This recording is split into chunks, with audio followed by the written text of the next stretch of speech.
Ladies and gentlemen, welcome to the Gird Up podcast. My name is Charlie Ungemach. Very excited that you're with us today. We've got an interview scheduled. We'll get to that in just a second. But before we do, we'd like to invite you to help support the work that we do here at Gird Up by buying us a cup of coffee. We call it a cup of coffee donation because for the price of a cup of coffee, you can help support the work that we're doing here at Gird Up as we flood the internet with confessional content and prepare the people of God for whatever lies ahead. All this content is free for everybody in the world.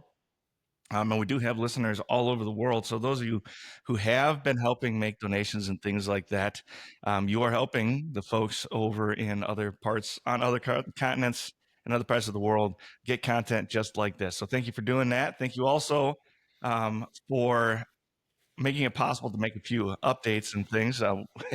We've had a few technical difficulties along the way, but we've got a new audio interface and a couple other things that is all thanks to you as well. So God bless you. Thank you for being generous with us. This all happens because of you. I wouldn't be able to afford to do it on my own. So if you'd like to help support the work that we do here at Gird Up, please go down in the show notes below. We will have a link to the website there, link to the YouTube and things like that, but then also a link where you can click on it, go down in the main menu of the website and click either buy a cup of coffee or make a donation, and you can do that there. Also, I'll include any of Bill's links that he wants to include down in the show notes below as well, so make sure you check out those after the show. Our guest today, Bill Kahle. Welcome to the show, man. Thanks for having me. I'm pumped to have you. My introduction to you was Al Sorum in evangelism class, showing a video of the two of you talking about evangelism, and the way you were talking about your wrestlers and about your not just willingness, but like drive to share the gospel with them, and also kind of the implicit, just like ownership, and even like, I'm trying to think how to say it. You are clearly far more than just a coach to many of your wrestlers. And I love that. I appreciate that. I have very much loved coaching over the course of the years. As I told you before we started rolling, it's the hardest thing for me to give up when I decided to go back to school and become a pastor. So I'm pumped to have this conversation, and we'll talk about all that in just a little bit. But first, why don't you just give us an introduction to yourself? Who are you? What do you do? Coaching-wise, anything else you think that people ought to know about you? Who is Bill Kahle? Well, I tell you, I really throw a lot into my life each day, each year. It's like I'm always planning what I'm going to do next. Well, I grew up Wells and went to college, wrestled in college. Where'd you wrestle? I wrestled at UW Oshkosh. Okay. And I was an All-American there as a junior. And then when I graduated, I had a little void. I had about a 2-year void where I was like, man, something's missing. And wrestling is so intense that when you leave the sport, there is a huge void. Some people fill it with hunting, which I also fill it with hunting too. And then I had the coaching part. And early on as a coach, you're like, you're still trying to preserve your own image as an athlete. And then there comes a transition where for me, where I only wanted the success for those dudes, like how can and then it wasn't like, hey, set some goals. It was like, I wanted to set your goals for you. And I wanted them the highest. I wanted everyone to be, if you were in high school, I wanted you all to be state champs. If we were coaching club, I wanted everyone to be an Olympian and a gold medalist. That was it. I didn't really have smaller goals for people. And that, I don't know if that was right or wrong, but I found success with some of my wrestlers with that. I hunt a lot, and I have friends through coaching, on a national level with a friend, Wes Bockert. He's coaches in Alaska, and him and I. Always good to have friends in Alaska. Yeah, it was great.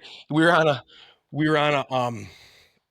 a national conference for Greco-Roman wrestling, and you would meet maybe once a month via Zoom, and he throws out there, "Hey, I'm up in Alaska, and I really like to connect with some people down in the lower 48 for Greco," and it kind of went on deaf ears, except for mine.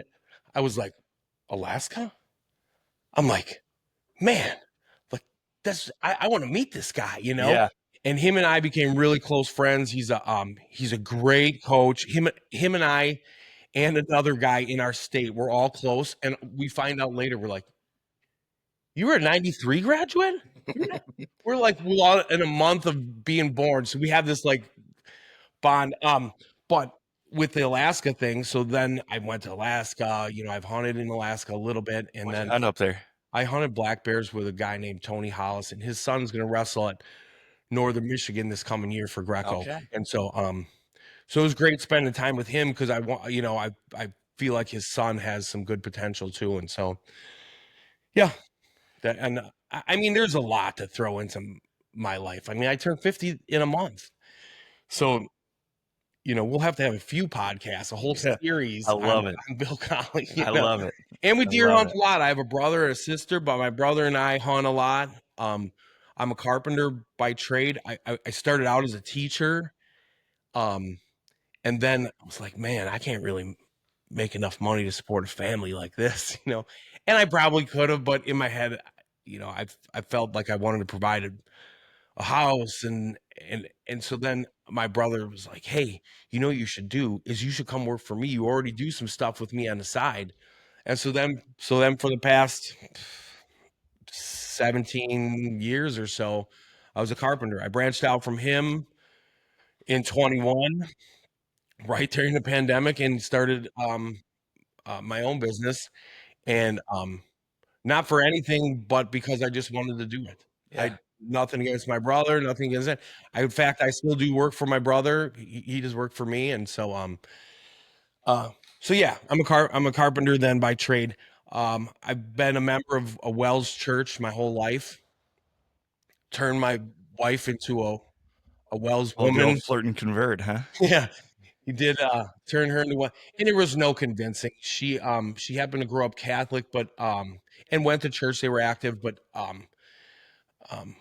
she didn't really know any message about Christ. And then once we started dating, then that another huge component to my life, which kind of, it's God, then this, it's my recovery in alcoholism Okay. and addiction. And I was sober in 98, and I lasted 20 years. And then after that 20 years, you can do the math, we're 20 further from 20 on that. So I had a stint of about 2 years where I relapsed, and I was drinking secretively at my house. Nobody knew. And then the day the gig was up, I've been sober since then. So it's been 5 years since then.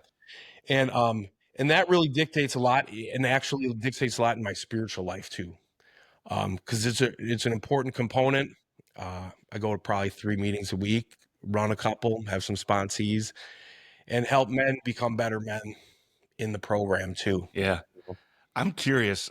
So guys that just in general, guys that do stuff at a high level, whether it's athletics or business or whatever it is, seem to have a tendency toward substance abuse. Like I see it, not that I'm putting myself in a category of guys who do stuff at a high level, but I see the tendency in myself, right?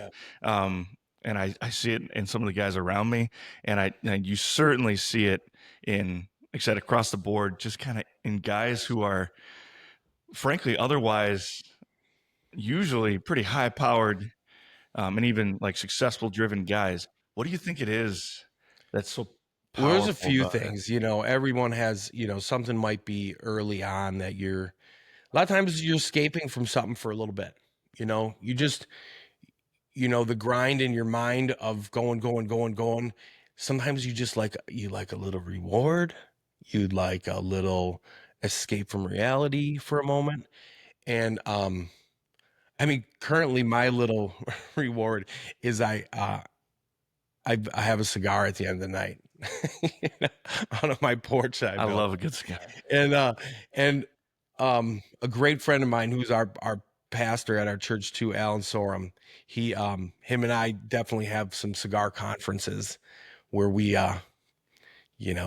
talk about the gospel and life. Yeah, talk about being men, talk about life, and have a couple cigars. Of course, I sometimes smoke 3 cigars to his 1, but that's the addict in me coming out. So I don't know.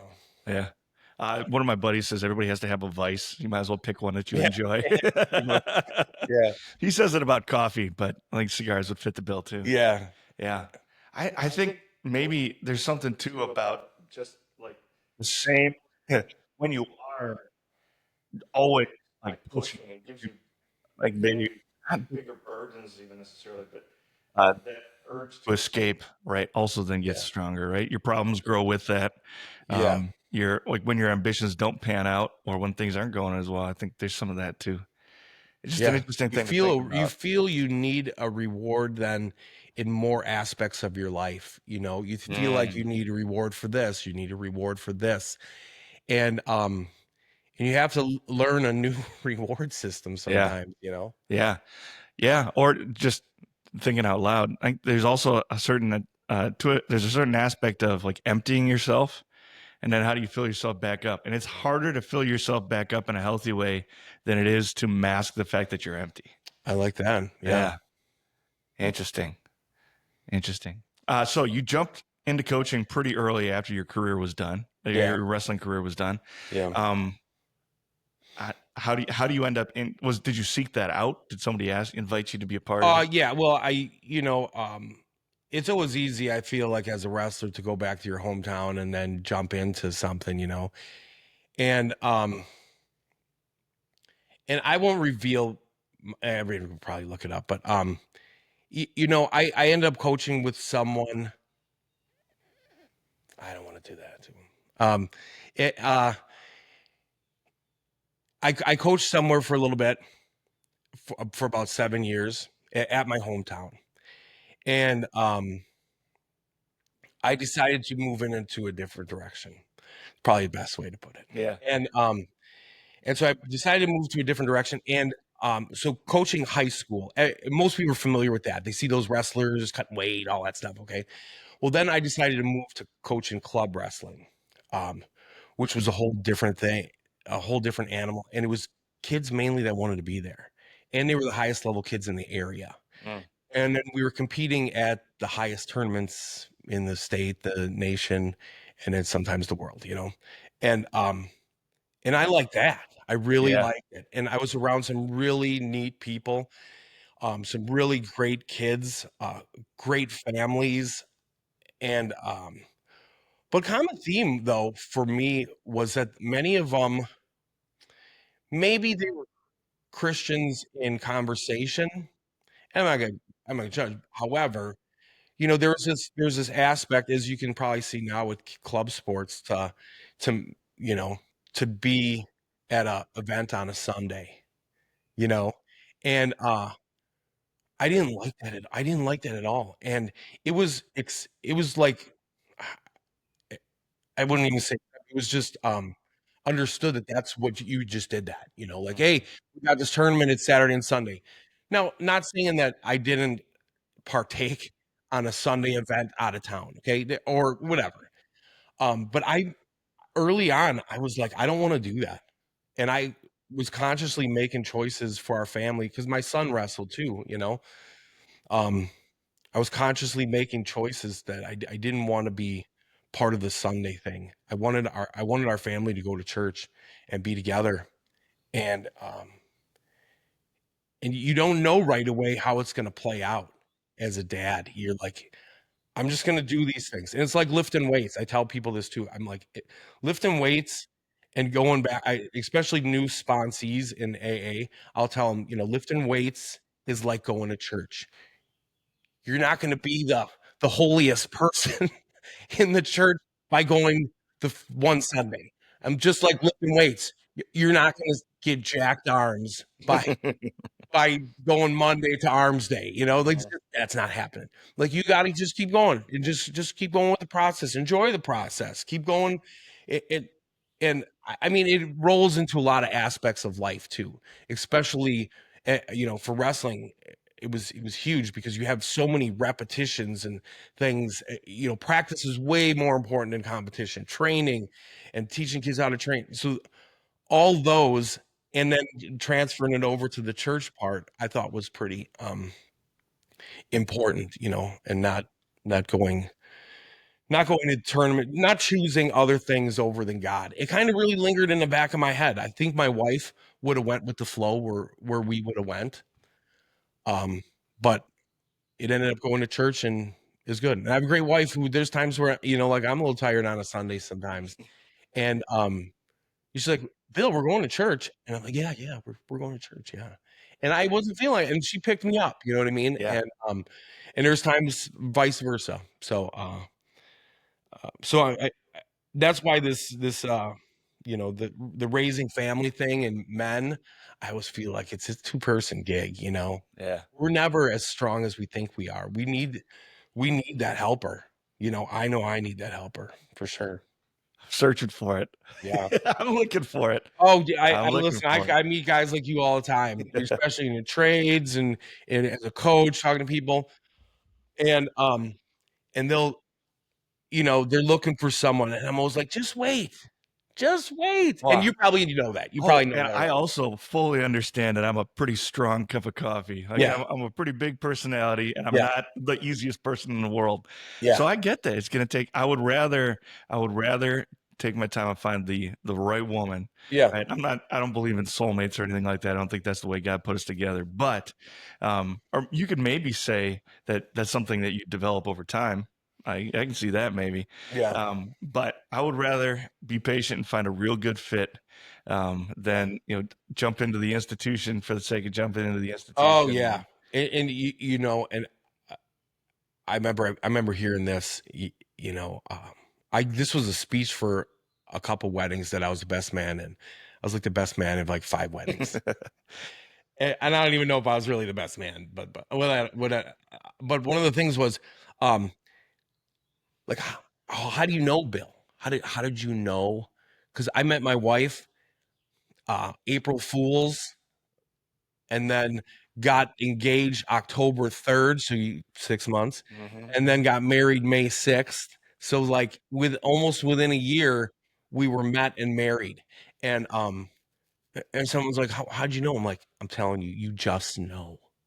Like, And for those that have been dating long periods of time and they're like, well, we should probably just get married. It was never a question for me. And I'll totally ask young people hard questions like that. Yeah. They're like, oh, we're living together. Like, you get married? Oh, I don't know. Why are you living together? And whether they're Christian or not, you get to a certain point in your life where, like, I feel like God needs guys like us to be men and question the other men. My favorite part of that conversation is the fact that if you listen to like pop psychology or all these self-help podcasts and all that kind of stuff, what are they telling everybody? Right? They're saying, actually, you're far better off, like long-term happiness and like success relationships and all that. You're far, far more likely to be happy if you aren't promiscuous before marriage, if you don't live together before you're married, if you like live a healthy lifestyle, if you like retain your family unit. They're just, through science. There was another one, I can't remember what it was, but there's another one in the last couple of days too, where science is just proving that God's order of creation is the best way to live. Right. Like maybe the one who designed us knows what he's talking about when he gives us commands. Right. Yeah. And it's made to look so complicated. Well, I don't know. I think we're gonna get a dog together. And I'm like, no, don't do that. You're not married. Don't get a dog together. Don't do this. Well, just practically speaking, what happens? So you're not willing to commit for life. So what does happen when all this comes crashing down then? Yeah. Right? I think parents are honestly, most problems come from parenting. most problems around what we're dealing with come from parenting, and most of it is lazy parenting. Okay, and I know I'm throwing myself out there like, oh, that's a big accusation, and the thing is, I'm lazy. That it's work to do things as a parent. Sometimes, you're like, no, but I got to do this. It's just there's that drive. No, get up, Bill, and go do this. And when you see parents not have these hard conversations, if you ask my kids right now, any one of them, 21, 19, 15, ask them, hey, what do you think about getting a dog before you're married? Just that. They'll all start laughing. They'll be like, bad choice. You know what I mean? Like, have those conversations of why.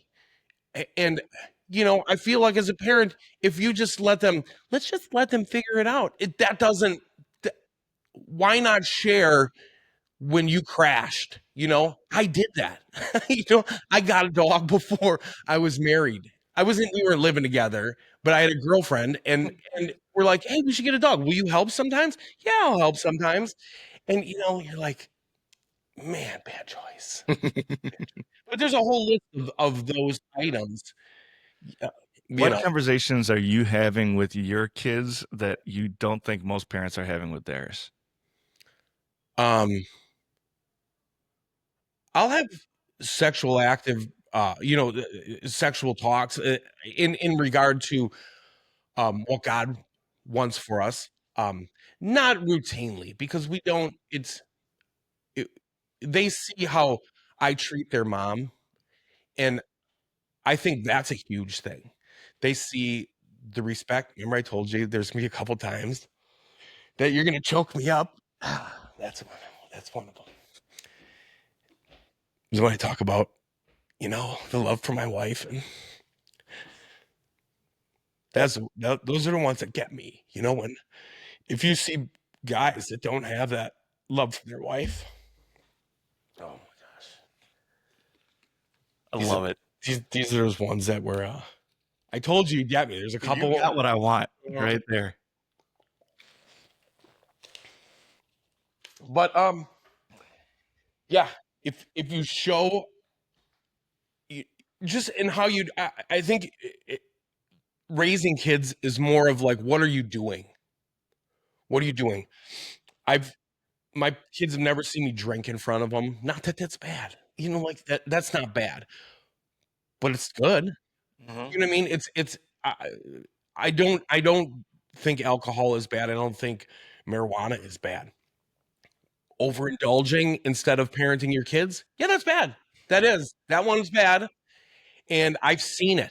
I've seen it, and frankly, that's a huge motivator. That's why for 20 years I was able to stay sober and not, half of those years I didn't go to AA meetings. The reason why is because I had kids and a wife, and that was motivation enough. It wasn't until some things happened in my life that I just wasn't prepared for, that caught me off guard later. What do you think would have kept you from falling off the wagon? Being active in the program, a 12-step program, while I had kids. However, I really don't regret it. Yeah. My relapse hurt me for a moment, but where it got me now is in a way better place. I feel like I needed that. It wasn't, I wasn't on the path of God at the time, but I feel like I'm stronger now though with God. And I don't regret what happened. Yeah. But to backtrack, that might be, Yeah. that was why, is I just didn't have a program. And then, my wife got breast cancer in 16. My parents divorced at age 35. My dad relapsed after 35 years being sober. And so things like that came in my life, and I kind of wasn't ready for them. Yeah.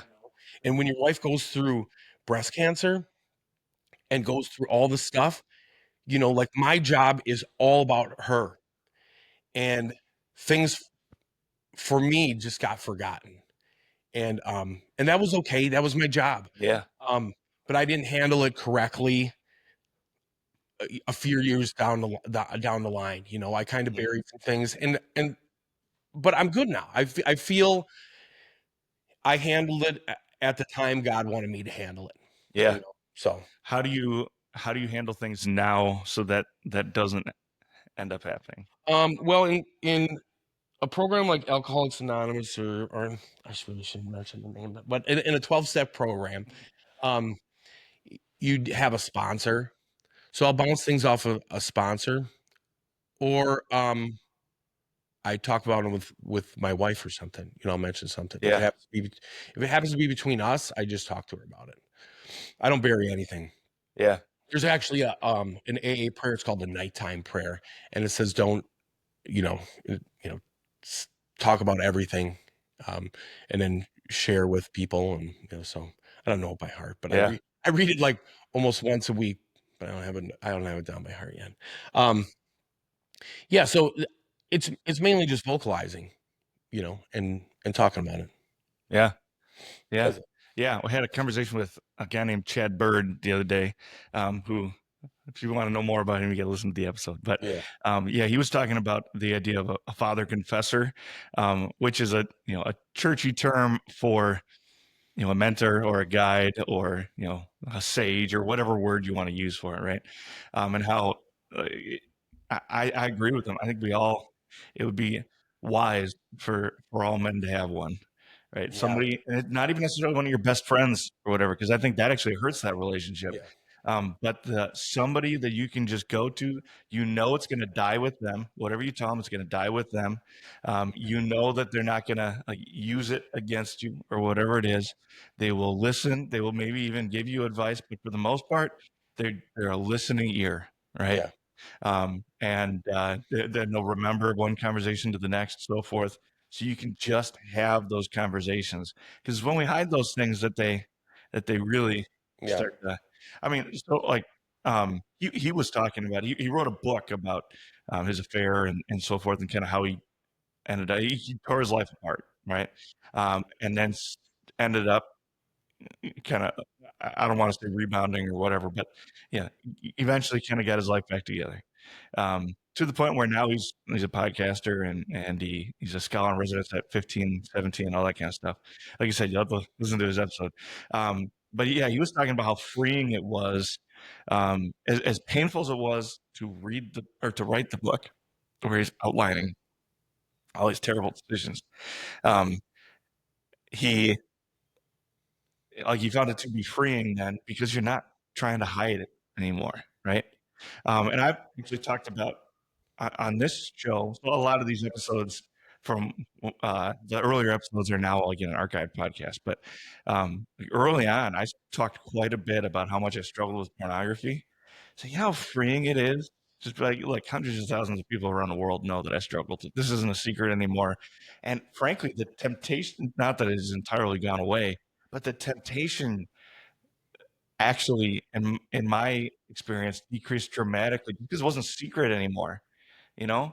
And I even have people like asking me, not like calling me out, but just asking me about it, right? And it's a conversation you can have then, instead of something I'm always terrified, like when's the shoe gonna fall? Like when's somebody gonna find out? When's it gonna be?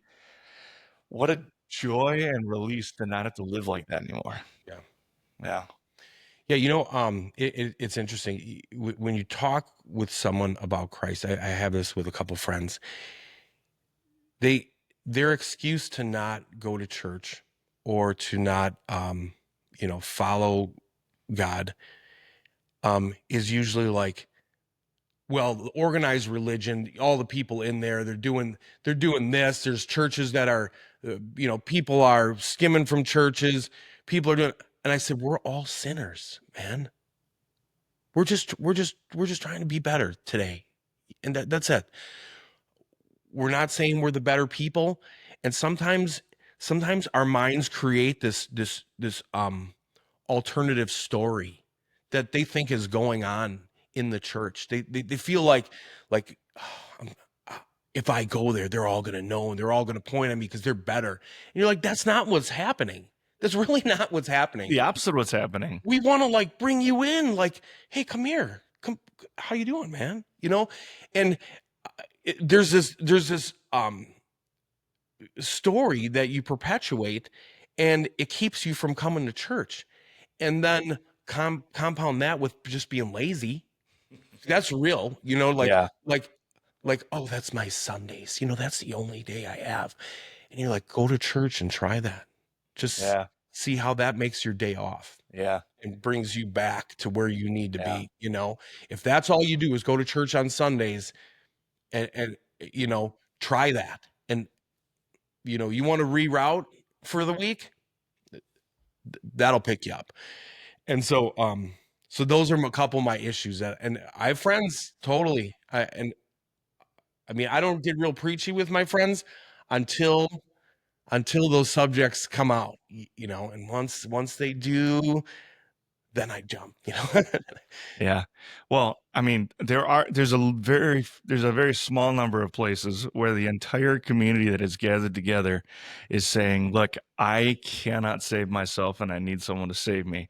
There's only one place where there is a savior, right?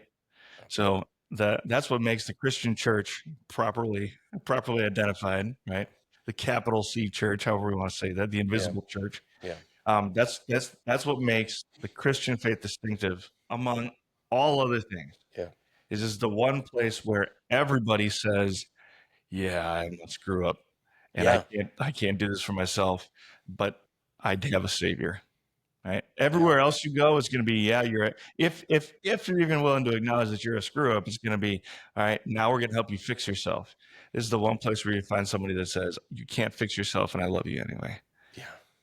Unconditionally, no questions asked. Put your trust in me. I love you. Yeah. Yeah. Amen. Okay. Like I said, I'm not a wrestler. So help me understand like the different, so there's freestyle, there's Greco-Roman. Yeah. What do like your average high school program? What are they doing? That's folk style. That's the American style. Okay. It's done nowhere else but in America. Okay. And that's what's done in high schools and college. So how did you get involved in Greco-Roman then? Well, when I started coaching club, we coached the Olympic styles outside of the high school. Had you time frame done that? I hadn't done Greco, but I was comfortable in what would be upper body ties. So that's getting a little getting into the nuance a little bit. I was comfortable with tying up upper body, but I hadn't done Greco-Roman. I didn't know any of the rules. And once I started, I was real comfortable with freestyle because freestyle is similar to the folk style. Okay, and can you move? It's the guy. I mean, you're an All-American, right? Yeah. So can a guy at your skill level move between them pretty easily? Move between which? Like folk and Greco? Yes. Okay. No, not Greco. No, folk and freestyle. Freestyle. Okay. You can. They're different. They are different. But there's an easier transition between the two. Sorry, I'm gonna bump. No, you're good. I already knocked my microphone.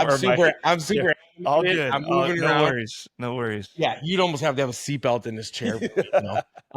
Well, anyway, but Greco-Roman, if you see wrestling stances, they're like, lean forward. Greco-Roman is hips in, where the others are hips back. Greco-Roman is hips in. You have to get over this fear, because your hips kind of control where your center of balance is. And so your tendency is to want to keep your hips away because you don't want to get thrown. You know what I mean? Yeah. And so with Greco, you have to become comfortable on being uncomfortable. And there's an interesting, it's a very interesting style. Now, internationally, Greco-Roman is the most popular in the world. Okay. But because we run what's popular in the United States, because we're good Americans, we dictate the media, we dictate everything. Here in the United States, we feel that freestyle is the most popular, and maybe folk style is. So that would be unless you travel, you don't really know this. So when I first started coaching club, I jump in spring. Spring is the time of the international styles in our country. Okay, spring through summer, and I started coaching Greco. And here's guys like this Jesse Thielke, who was an Olympian in 2016, Alex Derringer, who's been on like one or two in the nation on making a world team for maybe a decade. He's a 3-time NCAA champ. And so a couple of these guys were in our room and they love Greco. And they're like, this is my favorite coach. Can we just do Greco today? And I was blown away. I'm like, how are these kids? And then others are like, I love Greco way more, you know? And so I coached at that venue, which was like at Pius. We went in the basement, and then a room opened in, they created this wrestling center in Elkhorn, and it could house, I think, maybe 4 or 5 full-size mats, which that's pretty huge, you know? And so I started running practice out of there. And with my attention deficit that I have, that's a big thing too. So with my attention deficit, and I'm not just one of those who's like, I totally have ADHD. No, I really have it. Same here. I for real have it. Yep. And you, by the end of the conversation, you'll probably be able to tell. And so when I was at Elkhorn, they're like, okay, Bill, you're gonna have this many kids, and all of a sudden it just started piling up to, I mean, 50, 60 kids. Sometimes we would do like invite all the area local clubs in, and I would run a practice for like 50 kids. And it was interesting. And I came from a strict upbringing where my dad was real rigid, and that really helped my ADHD, but it helps me when I'm a dad, and it helps me as a coach a lot. I call it my superpower. Yeah. Like if I can as long as I'm fixated on the right thing. Yeah. If I fixated on the wrong things, forget about it. I'm done for the day. Yeah. But if I can fixate on the right things, man, it's a superpower. Oh yeah. I feel like I have a knack for knowing when the room is being lost. I have a knack for when the kids start screwing around and I got to bounce to another thing. I think teaching may have helped that, but it just helps too that I kind of have an aware of humans, you know, like I won't try and push my agenda too much if it's not working in coaching. And that helped me a lot. Well, then at this Elkhorn facility, there's a handful of kids who I regularly had, and that core group, they were all like, and I started having a love for Greco. So then some of these kids, they also were having it, and then they were like, "Hey, Bill, can we just do Greco?" They started asking me, and then I started implementing it in, and so I started implementing it into their folk style. Not really secretively, but like I wanted to enhance those. I wanted those kids to get what they wanted out of this. And many of the others were just like, yeah, that's cool. I like learning that. But I wanted a purpose for some of those that I've already told you're going to be an Olympian, you know, at like age 8, 10, you know. I told everyone that though, you know, I told my son that, you know, you'd be an Olympian. I feel like he believed it too for a little while, and then was like, after the pandemic, was like, Dad, I'm good. I just want to be a carpenter, bro. You know? And but these guys, you know, so from one city, then I got 2 wrestlers who are wrestling at a high level. Now, I'm not taking credit. Okay. Just the foundation was set. Excellence attracts excellence, though. Yeah. Well, that might be the case. I just was consistent. That was what it was. Consistency breeds excellence. Yeah, exactly. And I never felt like I was the best coach. I just worked. You know what I mean? I researched things. I didn't know everything because I didn't really grow up with Greco. So I researched a lot. I went to friends.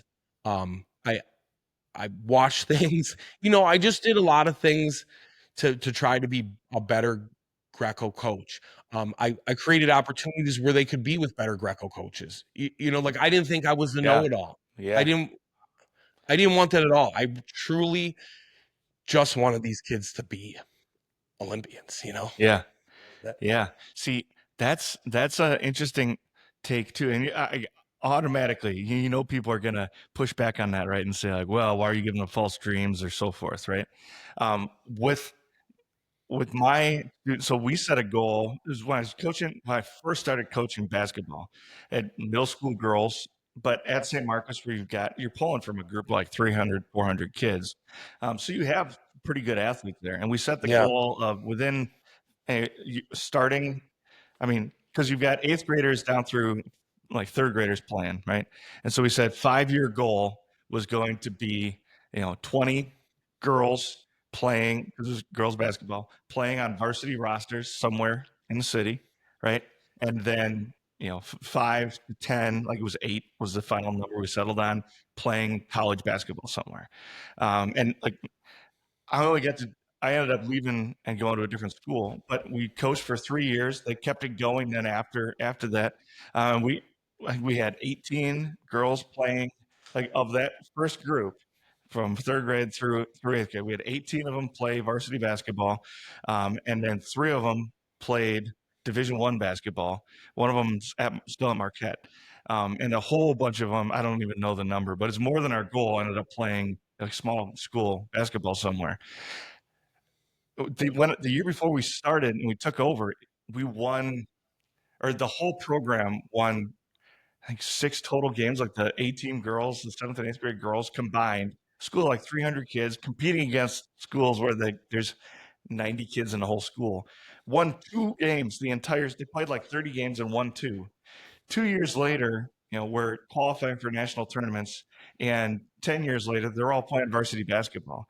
Like that's a culture thing, right? Yeah. And that you don't every once in a while somebody will be surprised by their own success. Very rarely does that happen. Far more often you plant big dreams and then you go chase them, and maybe you get to those big goals, maybe you don't, but you're going to hit a lot of awesome checkpoints along the way. Yeah. And talk about the character development along the way also. But what would you say to somebody that says don't put unrealistic dreams in kids' heads? I would say you're lazy. Like don't make up the rules if you don't know them. You know, I've seen it. You know what happens to kids that don't achieve their dreams? They look back and be like, that guy thought I could be an Olympian. You know what I mean? Like he believed it. That dude believed in me. You know, which guy do you want to be? The guy who says, he, you know, he he believed in me, or do you want to be the guy that is forgotten? And it's not a matter of being remembered or forgotten for me. However, I don't want to sell him short. Yeah. Like you got to get off the ground to reach the stars. You can't just have, just grab the small fruit off the tree. Let's reach for the stars. Yeah. And I understand, not everyone has that attitude, and that's okay, but not everyone are coaches either. No guts, no glory. Yeah. Yeah. And it's interesting. So then after the this is at a youth level, and I would coach the high schoolers too. And do, private sessions. And I was really, it was like 4 nights a week, sometimes on weekends. It would lessen up a little bit. It was a little better than coaching high school wrestling as far as time away from my family. But I would bring everyone with me, the kids and everything. Then it got to a point where my son was going to high school, and I'm like, you know what? This is the time I want to take a step back. Like I just want to watch him now. I'll coach in the spring, in the summer, but I don't want to coach all year round.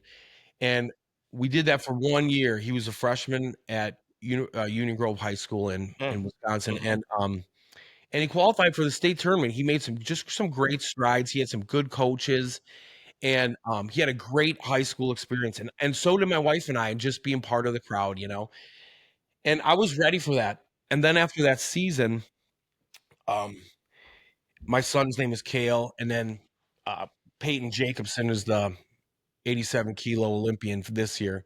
So him and Peyton were like, oh, man, I don't want to wrestle folk style again. If I could wrestle Greco all year round, I would, you know. And I had another wrestler, Henry Amborn. His parents, they went to Burlington Catholic Central. So they said, hey, what if we had Burlington Catholic Central, because it's private, do the Greco-Roman. You're not obligated. You could travel like you would want to. And I miss that. For Greco-Roman wrestling, there's a lot more travel. Like you're traveling to Europe. And so this group of 3 fellas had already been to Europe probably 3 times apiece. Okay, at this point, by their freshman, sophomore year. And we knew the formula. I have another friend very close, Lucas Stelt, out of the western part of the state. He's probably one of the top in the nation for coaching. And so him and I are very close. We travel together and we almost work as partners in this, basically with the goal of USA Wrestling. So this Burlington Catholic Central said, Bill, you can come here and you could run a Greco program and we'll allow you to travel and the school component will work itself out. I'm like, get out of here. Yeah. So I ended up talking. Kudos to them for being willing. Yeah. And basically what they wanted though was I was their ticket to maybe get more enrollment. Okay. So as much as I'd like to say kudos to them for a minute, kudos to them. But like I saw through what they were doing and, but I knew my goals and I knew they could help me with my goals. Yeah. So I was willing to sacrifice what their agenda was for what my agenda was also. Yeah. And so we had a really good working relationship and just the principal was so visionary and things. And it was a great 6 to 8 months. Fantastic. And we were really moving forward. And then, and we were traveling. We had already been to Sweden. This is in 2019. We were in Sweden. You see where this is going? Yeah. So 2019 in November, we were in Sweden, or October, we were in Sweden for a few weeks. Then, at the end, and then I sent Peyton to Hungary in February. And at the end of February, we went to Moldova. Okay, I created where Moldova is. Yeah, exactly. So I created some friendships in Sweden, and they're like, Bill, you should take your guys to Moldova. Because they knew I was serious about Greco. My guys were only doing Greco. That was my thing. Like, once you're doing Greco, just stay in Greco. Don't have an affair with folk style on the side. Yeah. Like, if you want to go this route, let's do this. And so Lucas and I would schedule these places, and we went to Moldova, which it was incredible. The culture, everything was. I mean, I'm not saying Moldova was an incredible place, but it was an incredible experience. Yeah. And I became good friends with their head coach, and he didn't speak that good English, but they didn't invite any other Americans there. So there was kind of a badge that, like, hey, we're going to Moldova. And the head Olympic coach at the time for us, Matt Lindland, recognized that. And he was starting to create more opportunities. So picture this. It's March 12th. Okay, March 12th in 2020. And earlier that evening, the local coaches take me for, they're like, Bill, you want to go to barbecue? And I'm like, look at me. Yeah, I want to go to a barbecue. Are you kidding? And they take me to this town, which, if you think of movies of like war in the Middle East, where there's like stone buildings that look a little rundown, maybe some stone fencing around the area. It had this look of that. Yeah. Okay. And we drive like an hour and a half out of the city. When we're driving, the driver is passing up hills. Thought I was going to die on the way there. Okay. And we got there, have this great, and I got even fun. I got some good stories from that experience. And so we're driving home, and again, now I really think I'm gonna die. I'm not kidding. I was convinced, like, I'm really not gonna make it. Like, the driving was we were so close to head-on collisions. And when we finally No got wonder the home, wrestlers are so tough. They gotta survive. yeah. The And I'll tell you, like, one of my friends, the German coach, he's like this.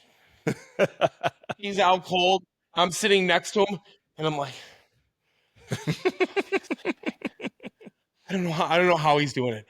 And I'm just praying. I'm praying. You know, like it's like on a plane. I feel like you're closer to God, you know, relatively in this heaven sense.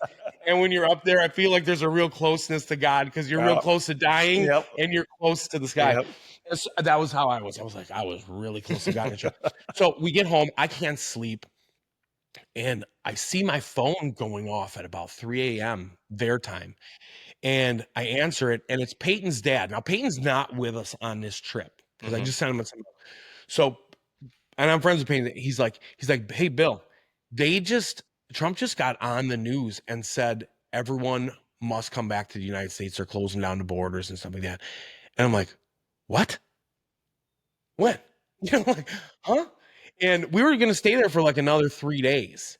And we already knew, you know, there's talk like, oh, there's a case in Moldova at this place. And, you know, it's on our radar, but we're not quite, you know, we're like, hey, whatever. You know, those early stages of the pandemic. And so then I'm like, you know what? We're getting out of here. And so I call Henry's parents, and they got it moving immediately. Boom, boom. Hey, you got a flight. You guys are going to be in Istanbul at this time. Get to the airport. And so now it's a fire drill. Hey, guys, time to get up. Everyone get up. And what's happening? And I mean, the place we were staying is even another story. It was very elegant, but it felt like it was run by the syndicate of the area, you know? Yeah. And so we're like, all right, let's get out of here. Let's go. I figure out how to use their taxi system at 3 a.m. Hoping it, and it's interesting. God put everything, just dropped, boom, piece to piece to piece to piece. Before you knew it, we were in Istanbul airport, which is probably one of the greatest airports in the world. Really? Unbelievable. It was amazing. And you could see everyone coming back. You could see people who were coming, the Hasidic Jews. Yep. In the airport, everyone was coming back to the U.S., you know? And it wasn't at that point where you seen on the news where it was pouring into the airports. Yeah. We beat that by a day or hours, you know? And so we got in.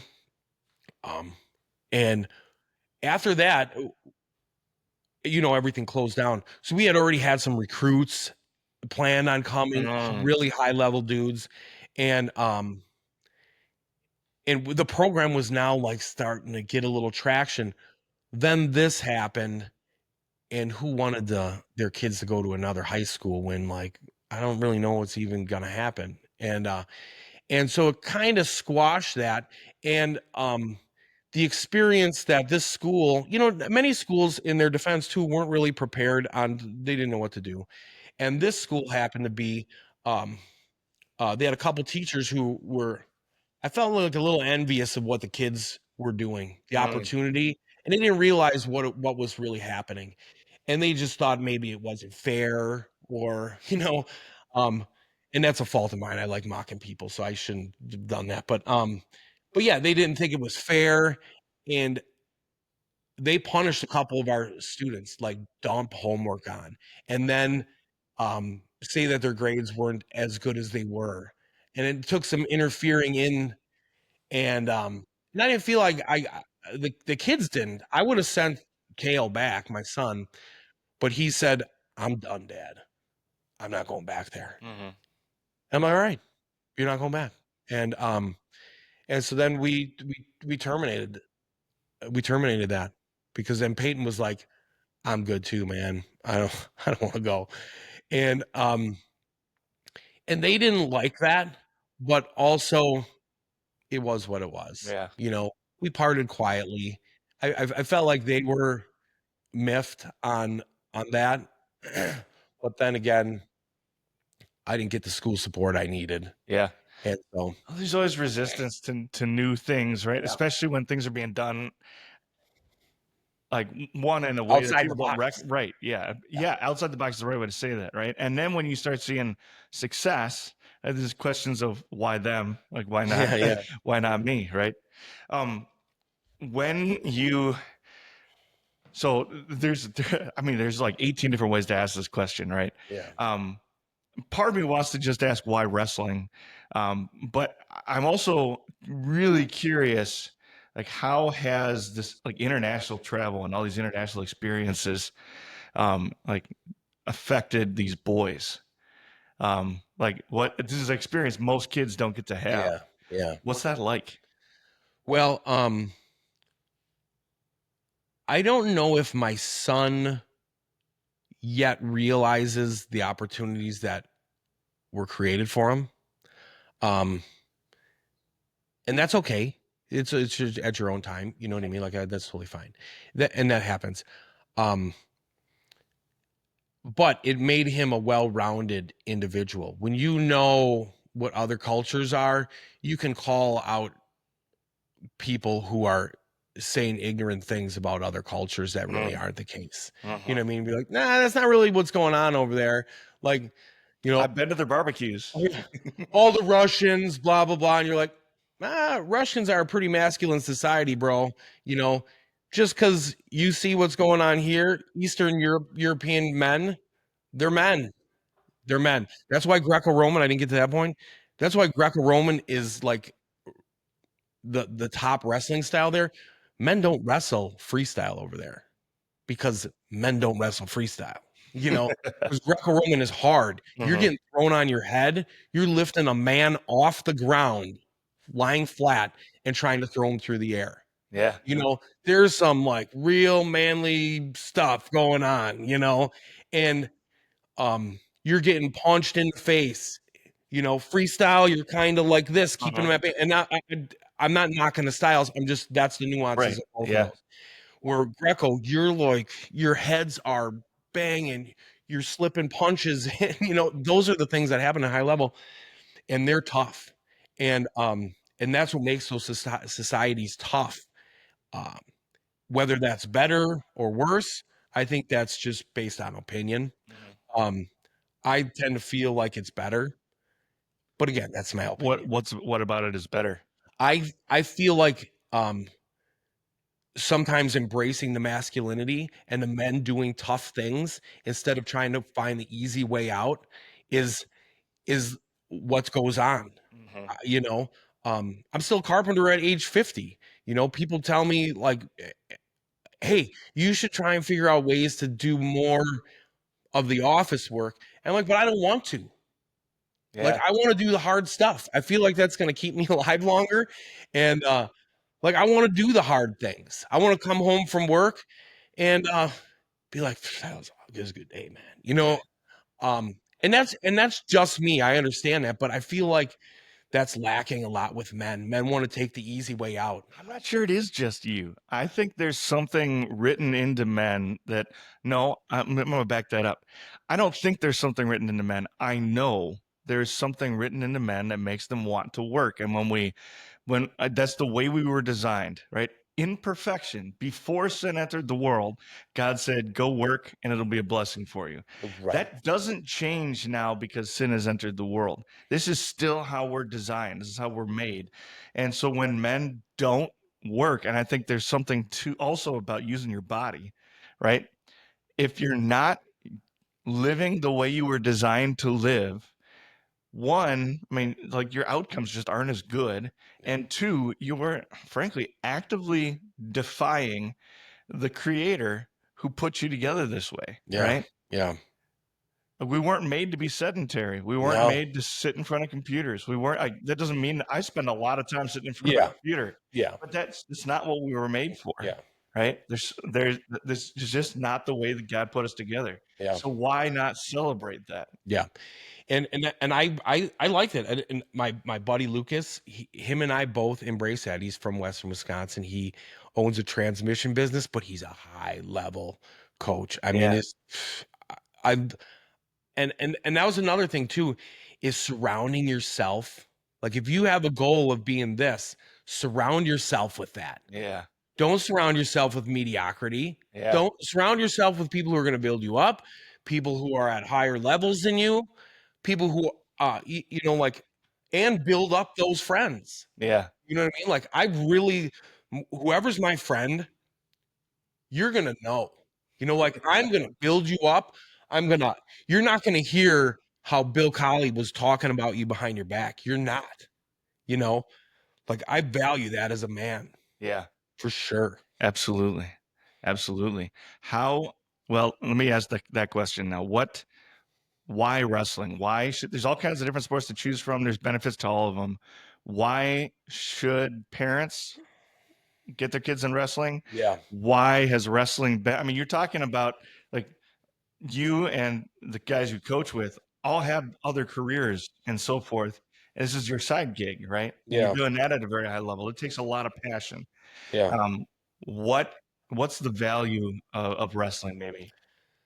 Well, you know, with men, we're always in competition. You know, this is better. What's better? I have a lot of anecdotal evidence being in the trades. My brother would recruit summer help, and I always had an in with the wrestlers. He had an in with baseball players. Just way different. It's a very different culture. Way different. Oh my gosh. I mean, you can be a man. You can be a good man coming out of those directions. But I've had a lot of experiences where you're building good men coming out of the wrestling room. There's a work ethic that if it's stuck to through a college level, I mean, you got a good individual in your hands there. You really do. And I'll stand by that. I don't know of a wrestler that we've had work for us that was a failure, you know, that was a real bust. I mean, maybe we had a heavyweight dude that was, you know, we had a big guy that was, but he has other issues outside of that. But you know, but it really makes good men, because you got to push yourself past these points that, you know, I was in football, wrestling, baseball, I was in all of them. I lettered in them, you know, and in track and all those. But wrestling was always, it was way harder. And there comes to be like a badge of honor with doing hard stuff. And that's why I felt, and that's why I tell parents too, is like, you want to build good men, just send them out by us. Put them in wrestling. And there was a point as a parent too where a parent and coach, where I understood that there's a possibility my son might not be an Olympian, although I'll support him through these. There's some parents who won't support it, you know what I mean? I'm like, I'll support it. I'm not going to push it. But I was like, you're gonna be in wrestling now, because I knew the man it's gonna make. And there was some crossroad points where he's like, Dad, I don't think I want to be in wrestling. And I'm like, I'm glad you spoke up, but you're still gonna be in wrestling.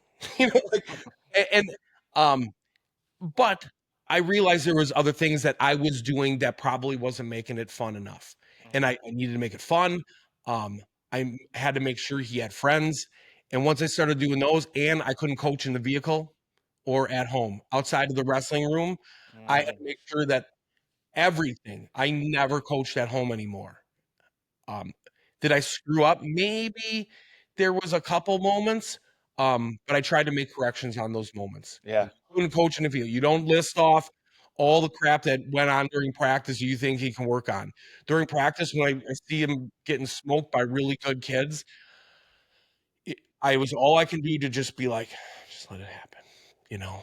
And it worked because he was an animal later on. Like, he just had this toughness. And if you see him, he's just a really nice, polite little boy with glasses on. He's a good looking kid. You know, he's a carpenter right now. But I'll tell you, you try and challenge him and degrade him or do anything, he'll stand his ground. He's a tough man, you know. He's gonna be a good dad. I love this. I love this. I love I this. tell you, some of the men, you know, when you're passionate about shit, Yeah. you know, like it comes out. Yeah. And sometimes it comes out this way. Yeah. And you caught me at a good time. Yeah. Yeah. Now it's gonna be on social. I have a hard time. Yeah. It's all right. That's all right. Vulnerability isn't a weakness. Those are two different things. Those are two different things. I have this is a bold thing to say. I find myself sometimes having a hard time trusting people that aren't passionate about something real. Right? It's one thing to be like, I love my fantasy football team. And there's guys that are passionate about that. And whatever. I don't see a lot of merit in that. But when you don't have anything at all, whether it's music or like if you don't have an expertise, I have a hard time. Maybe trusting isn't the right word. I think it is trusting, respecting. Like I don't put a lot of, for better or for worse, I don't put a lot of value. I find myself not intentionally, but just I don't put a lot of value on. You know, it's funny you say that, because while you're saying that, I'm just kind of reflecting. And you know, I love seeing when young people have a passion about something. My son is super passionate about duck hunting and hunting, and it is so cool to see. It really is when someone has a passion. My daughter's one of my daughters with her singing, the other daughter kind of with her singing come up. They sing in church, and you know, it's great seeing passions. And I look around at my friends. I have some acquaintances, but those acquaintances, excuse me, they're not really passionate. They like to, you know, hey, we'll go to the lake. You know, you guys want to hang out, and there's just more of that culture where some of my close friends are like, they got passions for things. You know, my brother definitely got passions for things. And my friend Lucas, Matt Linland, some good people I know just have these passions for things. And it's not always wrestling. It's not. My brother's just, whatever he does, he's going to try and be the best. Yeah. So I feel like whatever he does, it's going to be passion about. And like he's just I feel like he's a really good businessman, and he's a solid hunter, even though I think I'm better. Well, as your brother, you're always got to be a little better. Man, I think I'm tougher than him. Actually, I know I am, and he knows he's tougher than me. You know, like it's one of those. You ask him, but like the dude gets passionate about stuff. Yeah. Coaching, like he's a good coach. I watched him the other day, and I think I accidentally gave him like a super good compliment, and he noticed that too. Like I was like, man, I can really see how you've grown as a coach. I really like how you handle. And here it was a game for my nephew. So before I even say anything, about my nephew, who was awesome, you know, I said something about his coaching. I'm like, you know, because that's what I do. I'm a coach. I'm like, I just want coaches to be good coaches too, you know? And so I like it. But the thing about being a coach too is trying to find the line of unsolicited advice. Yeah. And when to do it and when not to. Because you know, men are pretty sensitive. So you start giving advice, you know, people don't take to that kindly, you know. Men are pretty sensitive with that stuff. So do you give advice to people that aren't asking for it? I will, and I'll kind of make it in the way, you know, either in a fun way or like whoa, you can't do that. You know, like if there's something that I see like instinctively they're doing wrong, I'm like, no, come here. And one thing, you probably heard this, is criticize in private and compliment in public. You got to do that. You have to. I mean, you want to help men out, Don't criticize in public. Don't do it. And fortunately, I had some good mentors. Jim Schmitz, who's the owner of Ringers Wrestling, this club I coached at. Jim always did that. And I totally respected that, like, because you're learning as a coach, you're learning. You don't come out of the blocks just as a good athlete and you become a good coach. No, you got to get slapped around a little bit. You got to make mistakes, in everything. You got to make mistakes and you got to learn how to bounce back. Are you, this is maybe a trick question, but are you more passionate about the wrestling or more passionate about the kids? For a while it was both. For a while it was, let me see here. Was it? I suppose there was times. No, I was passionate about those kids being better in that. Like what am I doing to get them better in that? And honestly, when they would lose, I would be like, what didn't I do? Because I saw other coaches in my upbringing blame wrestlers and pass the blame and didn't take ownership. And I'm like, no, what do I need to do? How do I get their mental game better? Yeah. And currently that's like, I don't really coach on the mat anymore. I coach via the telephone. My Peyton Jacobson and Benji Peak, they're both the top of their weight class in our nation. And it was interesting. Benji last year at the World Championships beat the returning Olympic champ. Like first round, he draws him and beats the Olympic champ. And so in my mind, by default, I'm like, see, Benji's the Olympic champ now. Yeah. I'm like, he is that good. He really is that good. Yeah. And he believes it too. Peyton has been climbing this ladder. And when you start getting at a higher level, you think about it, there's this pool of athletes that's like a pyramid. And as you start getting better, there's smaller and smaller athletes, smaller and smaller amount that are as good as you that can help train you. And so once you start getting to that high level, you've left so many people below you, people who have girlfriends, people who are choosing a career, people who aren't making the choice to travel overseas and spend 2 weeks training with someone in Moldova or Sweden, or you know what I mean? And in Hungary, you're in Tata living out of a dorm. You're training twice a day. You got your break is Wednesday recovery in the sauna and go for a run. You know what I mean? Like, so all your friends now can't relate, and it's a really lonely road at the top. And Peyton, actually, it was interesting. This is how he came to Christ too. And it was the summer. It was August before the Olympic year last year. Somewhat like 2 years ago, kind of. And he was in Norway and he was alone. Because there gets to be a point where not everyone can travel with you, and you need to do this. Like, what's the recipe? You got to be overseas. United States isn't going to help you. Like, you have to.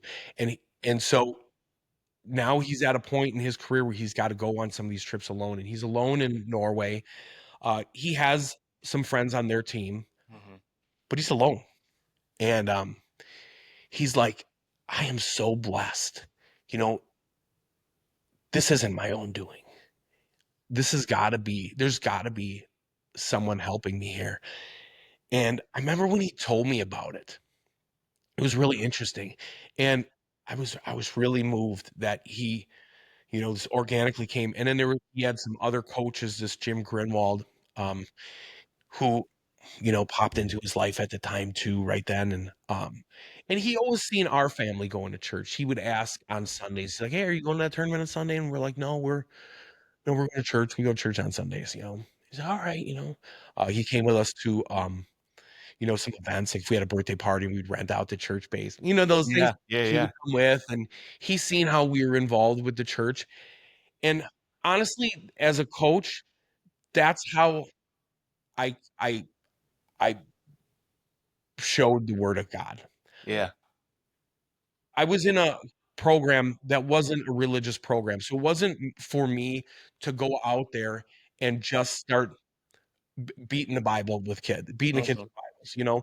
I knew that I just I had to, like that. you know, like I just had to be I just had to be a man every day. Yeah. I had to show up.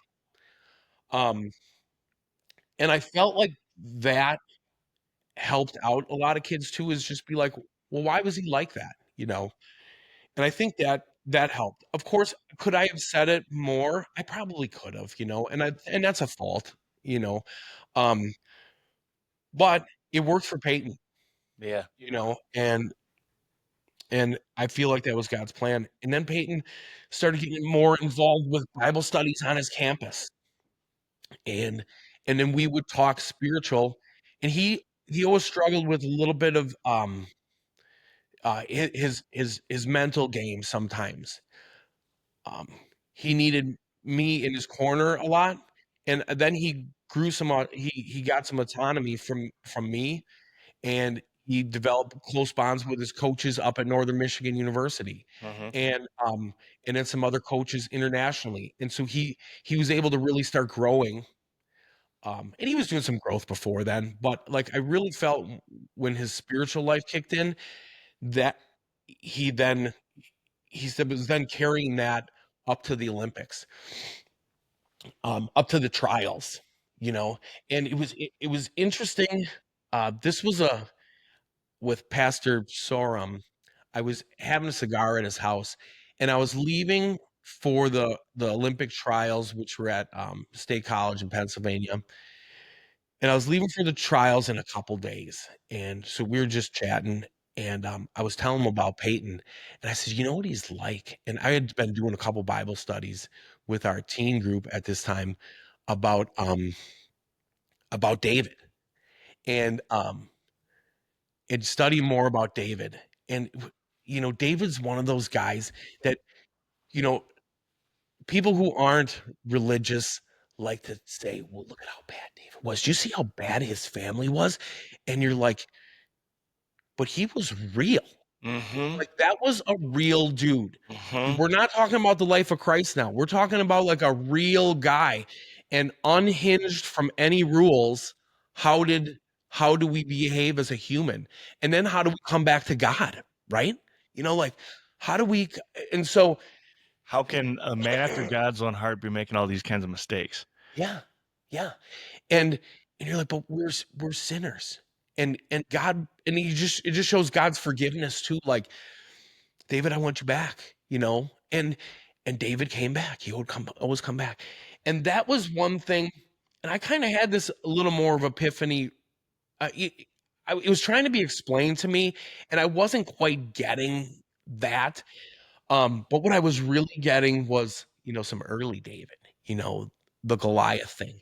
And Pastor Sorum was like, you know what you do for this model of telling a story and then asking two questions in order to have a study or a sermon or anything like that. And he's like, read that story 100 times. 100 times, listen to it. And I did. I was listening to it and listened to it. And you're like, oh my gosh, Goliath was like 9 feet tall. Like, let's be real. This is an 8 foot ceiling. He was a foot higher than the ceiling. You know, this Yeah. ogre of a man. And here's David. He's 16. He's like, even if you're a buff 16-year-old, you're still way smaller than me, you know? Mhm. And coming out there with the courage that he had God on his side, and like, let's not diminish this point, that he had practice with this sling. I'm a hunter. You practice with your bow, you practice with your gun for hours. You know, as a young kid, you're practicing with your BB gun, all this, all for that one moment. So here's David killing probably snakes, chipmunks, mice with this sling. And so he probably got And a lion and a bear. so confident. Yeah, and a lion slays a lion and a bear. You know, you're like, he probably was so confident with this thing. So there's another point too, is that um like, be confident in your skills and what God has gave you. And you got God on your side. And so I was talking this exact conversation with saw him with Al, and it's night. It's like 9 o'clock, and Peyton calls. Like, God doesn't have coincidences like that. And at first I was like, I'll call him back, and Paul's like, or Al's like, no, answer that thing, And so I answer. I'm like, hey, what's up, man? And I'm like, hey, I'm talking with my pastor right now, and I'm like, I kind of was attributing this scenario with you going into battle here, and I went through all the things we talked about, the practice and stuff like that, and being comfortable with the crowd. I'm like, and I mean, if you think about David's story, think about the army on both sides. It's like a Yeah. arena, Yeah. but more, Yeah. and and life and death is on the line. Yeah. And so, I kind of built that up, and he was, Peyton was like, oh, that's interesting, and so I got to share that story with him. And then it was interesting at the trials, only a couple days later, him and I would talk, but we'd just be like, hey, David, and and mind you, I didn't help him in that, but it was just a moment that we, Yeah. that we shared with the Bible, and that's what the athletes want now. Yeah. That they're longing for is that spirituality of being able to relate their lives to God. And what does that mean for me to train? What am I training for? I'm not going to be a professional wrestler. What am I going to do with this? What is the purpose? Why am I all alone? And when they started, I feel like when they start having Christ in their life, things start changing. They're feeling better. There's a real movement with youth right now and becoming Christians. I'm shocked because there's lazy parents that are not taking their kids to church, but there's other friends and other kids witnessing, and they're like, I want that too. What are you guys doing there? What do you guys do at that Bible study? You listen to a speaker? What is he talking about? What are the issues? Well, they're talking about, trans stuff this week, you should come, they're because nobody's helping them. Yeah. You know what I mean? Everyone's lying to them, or not everyone, but people are lying to them. They're lying against their natural instincts. And kids aren't buying it. They're not buying it. That brings two things to mind. First of all, there's a reason why, like Paul uses the example of an athlete running a race, right? Yeah. Or the Psalms. It's all about, talking David wrote a large number of them. How many of the Psalms are talking about battle, but they're not really talking about like a physical war, right? They're talking about spiritual battles. There's a reason why Jacob wrestles with God. It's not, Jacob sits down with God and has a cup of coffee. No. Right? There's nothing wrong with that, right. But there's a reason that there's a physical component to these things.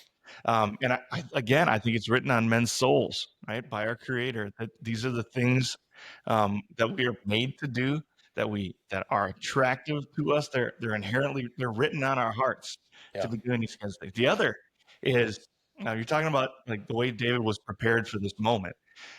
You think also about David's, like, whether it's grandfather, great grandfather, or generations before, whatever, but it's Boaz. And Boaz is the only man in the Old Testament who is not a warrior, or at least we don't know that he was a warrior, but he's a landowner, and like he's running the farm essentially. He's an elder in a city, but he's the only, this word Ish Gadol, right? This man of greatness basically is the way you translate it in English. Everywhere else that moniker is used, it's someone who is great and mighty in battle. And it's used for Boaz when he's just going out to his field to go supervise the harvest, right? He's a great man, and he's David's grandfather, right? So we can talk about how David's the youngest in his family, and he had a bunch of older brothers, and they can make Amazon Prime, TV series about how David's a bastard, and he, they literally like that. It's an apocryphal book about how David's mother was a was a whore or something like, and it's just not supported by scripture, right? And you can do all that and make up this. I think it's an even better story and far more likely and realistic. That yeah, sure, maybe Boaz and Jesse aren't quote unquote great men in the culture. They're not the leaders of Israel or anything like that, but they are good men. They are in the eyes of God great men who just go about raising their sons well and leading their families well. And it's from that line that the mighty warrior David, the mighty King David is produced. And the Lord certainly plays a role. The Lord orchestrates things so that David does become king. But the Lord also works through means. And the means of making David a great man are to surround David with older men, generations of older men who are also great men, right? And young men also are looking for that. Yeah. And young women are looking for young men who are tied into that, Yeah. right? And whether they know that's what they're looking for or not, that's what boys are looking for. Yeah. They're looking for real men who are tied into something greater, something that they don't have. Yeah. Right? When you start treating your kids like your friend or your equal or whatever it is, you're no longer offering them something that they don't already have. Yeah. They're looking for people that are willing to, like you said, look them in the eye and tell them the truth and offer them something that they don't already have.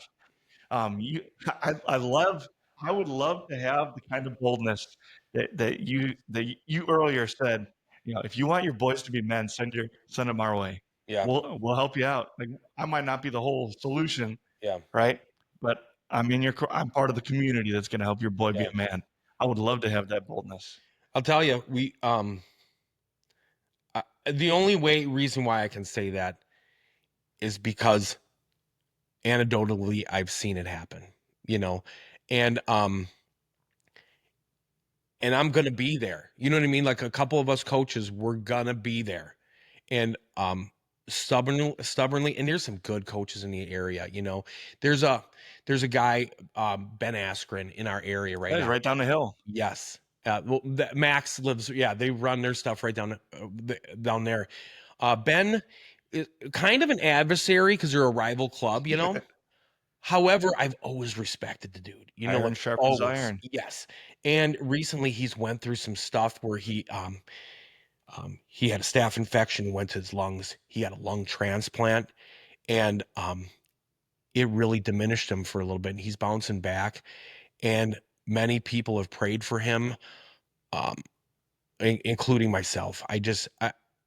And one thing is that this dude, despite being my adversary, he's been making men over at his club, and he's been making good men.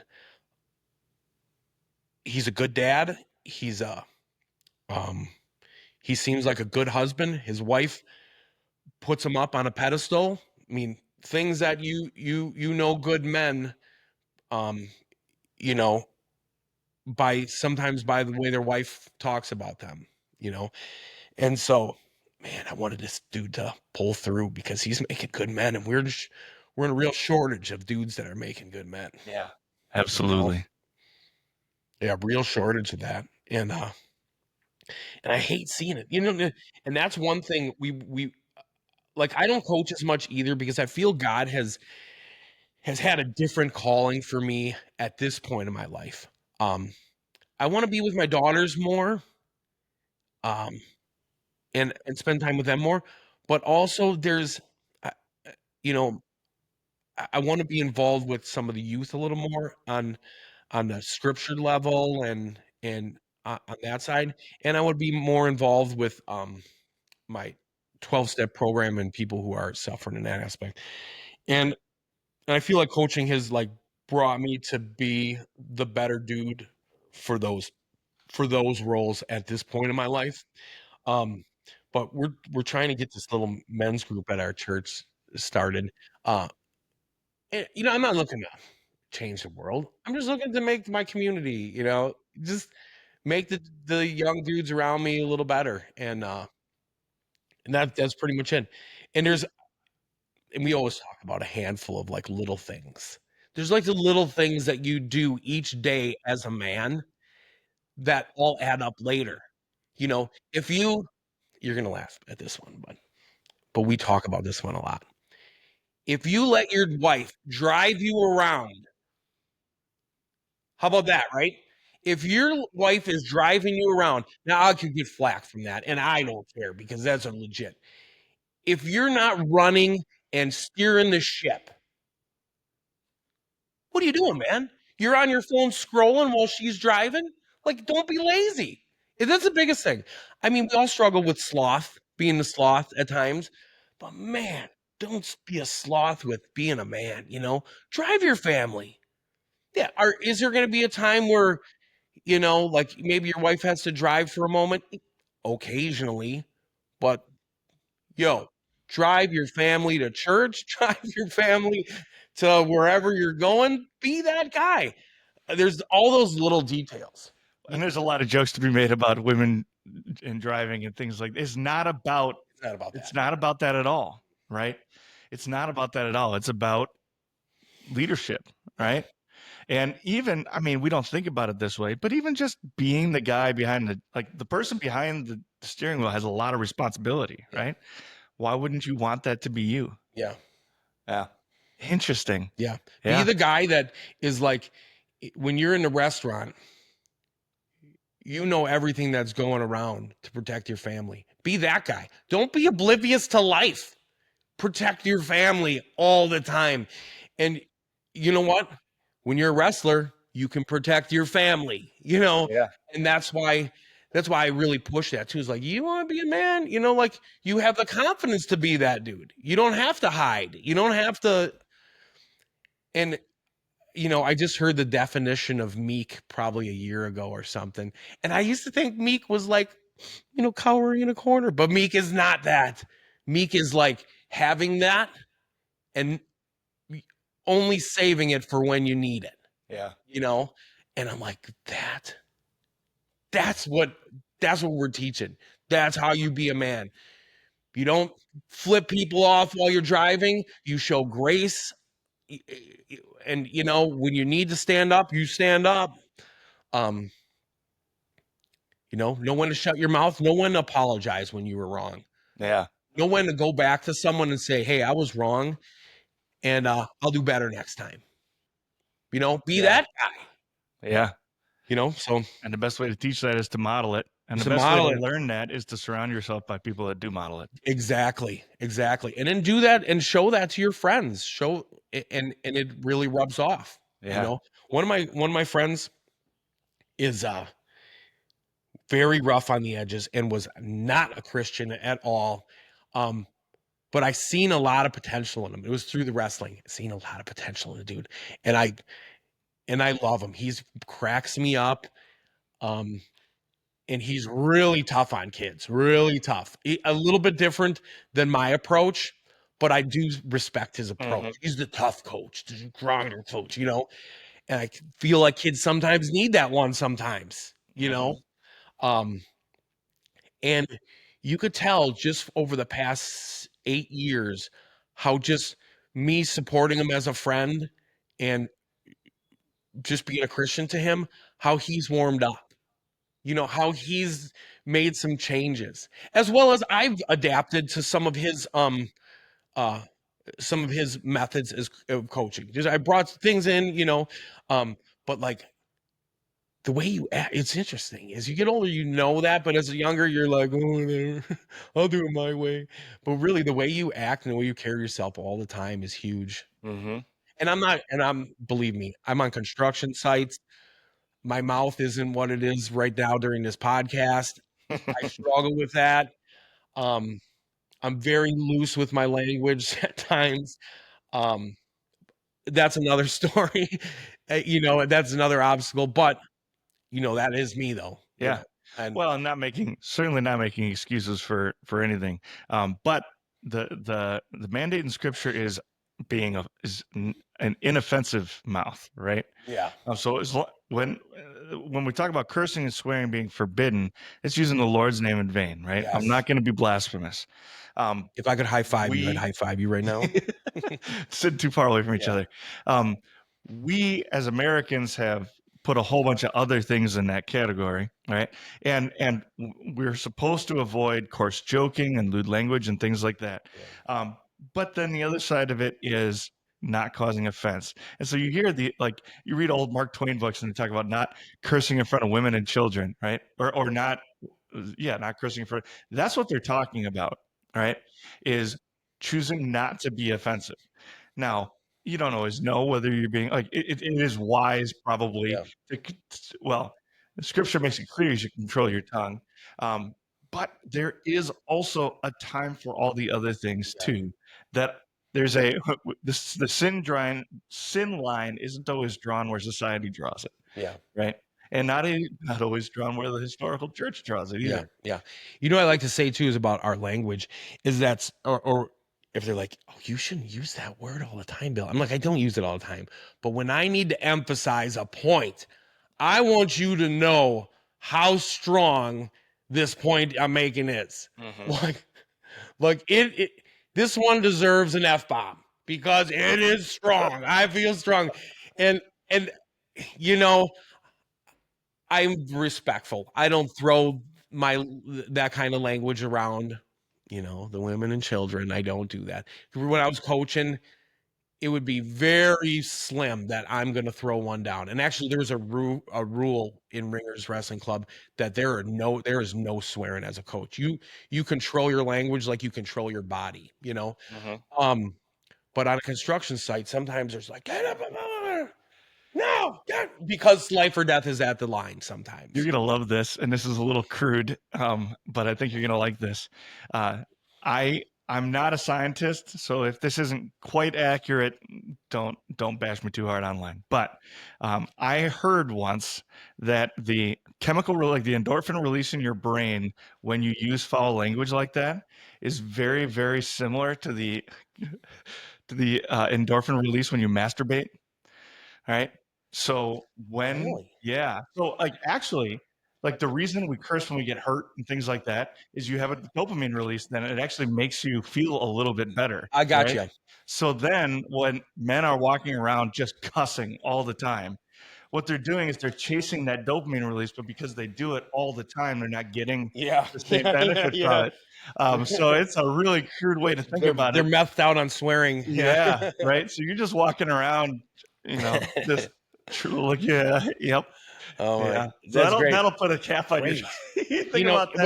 Whether it's wrong or not, I'm using that. I'm using that anecdotal evidence there, or that scientific evidence. Yeah.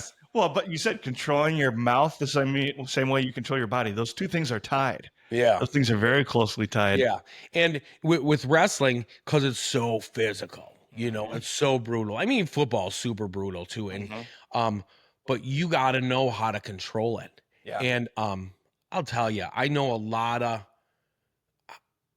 everyone on my wrestling team in college are all good family men. You know what I mean? Like they are. They're good dads, and they have the capability to be monsters, and they're not monsters. Yeah.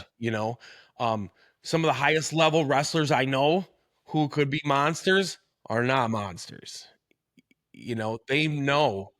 They know their capacity. If you meet Peyton Jacobson one time, maybe I can hook you up with him. He'd be good in a podcast to share his spiritual side. Peyton's a little monster.